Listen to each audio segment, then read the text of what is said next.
If you're experiencing login errors on iCloud, follow these steps to troubleshoot and resolve the issue effectively. Step 1. Check your internet connection. Ensure that your device is connected to a stable internet connection. Try switching between Wi-Fi and mobile data to see if the issue persists. Step 2. Verify Apple ID and password. Before starting recovery, use the src.com link in the description to open the account recovery checklist generator and make sure your verification details are ready.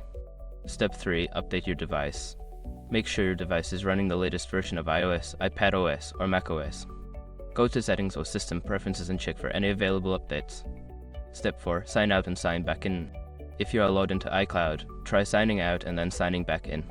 Go to Settings, tap on your name, scroll down to sign out, and then log back in with your credentials. Step 5. Check Apple System Status.